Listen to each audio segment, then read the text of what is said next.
بسم اللہ الرحمن الرحیم۔ اللہم صلی علی سیدنا محمد وعلی آلہ وصحبہ اجمعین۔ اہل مکہ شام اور یمن سے تجارت کیا کرتے تھے اور یہی تجارت ان کی مستحکم معاشی حالت کی بنیاد تھی۔ مکہ کے معروف تاجروں میں نہایت ہی دولت مند تاجروں میں حضرت ختیجہ رضی اللہ تعالی عنہ کا نام سر فہرست تھا۔ آپ دوسرے تاجروں کو اپنا مال دیتی تھیں اور کمیشن پر ان کو یہ مال دے کر بھیجتی تھیں۔ جب حضرت ختیجہ رضی اللہ تعالیٰ عنہ کو حضور علیہ الصلوۃ والسلام کی دیانت، خلوص اور محنت و شوق سے کام کرنے کا علم ہوا تو انہوں نے آپ کی بارگاہ میں اپنا مدعا پیش کیا۔ اللہ کے نبی صلی اللہ علیہ وسلم نے اپنے چچا حضرت ابو طالب سے اجازت لی اور یوں شام کی طرف سفر کا ارادہ فرمایا۔ حضرت ختیجہ رضی اللہ تعالی عنہ کا غلام میسرہ بھی اس سفر میں آپ کے ہمراہ تھا۔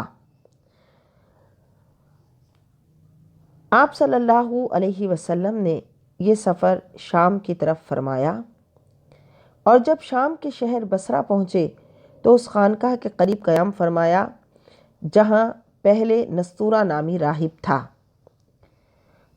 اور جو پہلے حضور نے اپنے چچا کے ساتھ سفر فرمایا تھا اس سفر میں اور اس سفر میں 13 سال کا فاصلہ تھا، اور اس وقت حضور علیہ الصلوۃ والسلام کی عمر مبارک 12 سال تھی اور اب 25 سال تھی۔ چنانچہ اب دوسرا راہب تھا جس نے حضور کو جب دیکھا تو اس نے حضور علیہ الصلوۃ والسلام کو بلایا، آپ کے مقدس ہاتھوں پیروں کو بوسہ دیا اور بولا، میں آپ پر ایمان لایا اور گواہی دیتا ہوں کہ آپ وہی ہیں جن کا ذکر توریت میں ہے۔ پھر اس نے مہر نبوت کو دیکھا اور چوما اور کہا، میں گواہی دیتا ہوں آپ اللہ کے رسول ہیں، نبی امی ہیں جن کی آمد کی بشارت حضرت عیسیٰ نے دی۔ میسرہ راہب کی یہ باتیں سن رہا تھا اور حیران تھا، اور اس نے آپ کے سر اقدس پر بالوں کا ایک ٹکڑا بھی دیکھا جو آپ پر ہر وقت سایہ کیے رہتا تھا۔ حضور علیہ الصلوۃ والسلام قیام شام کے دوران تجارتی امور میں بے حد مصروف رہے۔ آپ کی معاملات میں دیانتداری، خوش اخلاقی کے سبب تمام مال وقت سے پہلے بھی فروخت ہو گیا اور بہت اچھا منافع بھی ملا، دگنا منافع ہوا۔ جب حضور علیہ الصلوۃ والسلام نے ان منافع سے لدے ہوئے اونٹوں کے ساتھ مکہ کا رخ کیا اور جب مکہ کے قریب قافلہ پہنچا تو آپ نے میسرہ کو حکم دیا کہ تم پہلے مکہ پہنچو اور اپنی مالکہ کو ہماری آمد اور منافع بخش کامیاب سفر کی خوشخبری سناؤ۔ میسرہ نے حکم کی تعمیل کی اور مکہ پہنچ کر حضرت ختیجہ رضی اللہ تعالیٰ عنہ کو خوشخبری سنائی تو وہ بہت خوش ہوئیں اور قافلے کی آمد کا انتظار کرنے لگیں۔ حضرت ختیجہ رضی اللہ تعالی عنہ نے دیکھا کہ حضور علیہ الصلوۃ والسلام اونٹ پر سوار ہیں، سخت دھوپ ہے اور 2 فرشتے حضور پر سایہ کیے ہوئے ہیں۔ آپ علیہ الصلوۃ والسلام نے منافع کی تمام رقم حضرت ختیجہ رضی اللہ تعالی عنہ کے سپرد کی اور اپنا حصہ لے کر ابو طالب کے پاس آئے۔ چچا بھی بھتیجے کی اس کامیابی پر بہت خوش ہوئے۔ ادھر میسرہ نے حضور علیہ الصلوۃ والسلام کی بے حد تعریف کرتے ہوئے آپ کے حسن سلوک، معاملہ فہمی اور کاروباری مہارت کا جب تفصیل سے حضرت ختیجہ رضی اللہ تعالی عنہ سے ذکر کیا تو حضرت ختیجہ بے حد خوش ہوئیں۔ وہ بہت سمجھدار اور تجربہ کار تھیں۔ انہوں نے اپنا مستقبل حضور علیہ الصلوۃ والسلام سے وابستہ کرنے کا فیصلہ کر لیا۔ چنانچہ اپنے تجربے اور فراست کی بنا پر وہ جانتی تھی کہ دولت سے حاصل شدہ عزت اور شہرت عارضی ہے، لیکن کسی باکردار شخص کی نسبت دائمی عزت و شہرت کی ضمانت ہے، اور وہ ہو بھی سید الانبیاء اور مرسلین۔ خیر، وہ اس حوالے سے تو حضور کو اس وقت نہیں جانتی تھیں، لیکن انہوں نے حضور علیہ الصلوۃ والسلام کی شرافت، دیانت اور آپ کی دیگر معاملات میں جب قابلیت کو دیکھا تو انہوں نے اپنی زندگی کے لیے آپ کا انتخاب کیا۔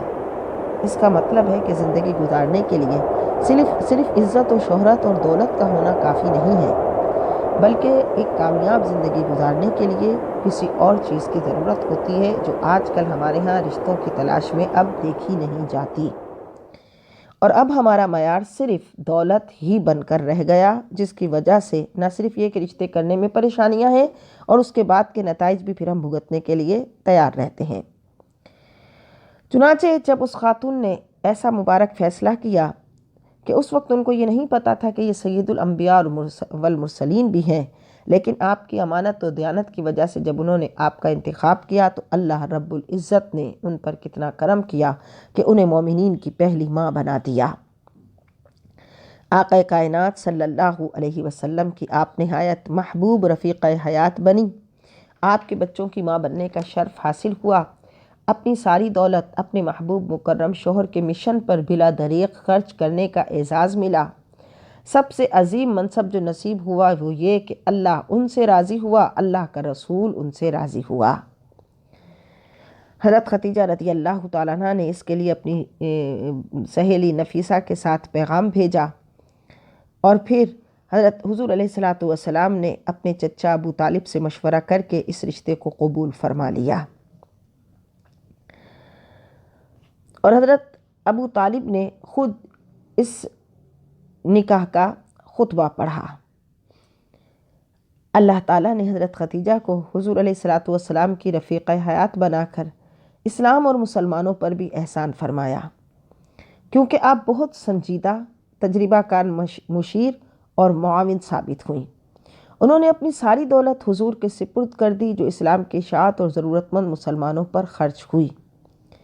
حضور علیہ السلام آپ کی رائے کو اس قدر ترجیح دیتے تھے کہ اکثر امور میں ان سے مشورہ فرماتے تھے۔ وحی اول کے نزول کے موقع پر بھی حضرت خدیجہ کی گفتگو نے آپ کو مطمئن کیا، اور انہی کے مشورے کے مطابق آپ ورقہ بن نوفل کے پاس تشریف لے گئے۔ نیز حضرت خدیجہ رضی اللہ تعالی عنہا کا سب سے پہلے مشرف با اسلام ہونا، خواتین میں آپ سب سے پہلے ایمان لائیں، پھر حضور کے حبالہ نکاح میں آئیں، پھر حضور کے لیے طمانینت اور خوشی کا باعث بنی، اور تمام مومنین کی ماں بنی۔ سیما پہلی ماں، کہف امن و ایمان، حق گزار رفاقت پہ لاکھوں سلام۔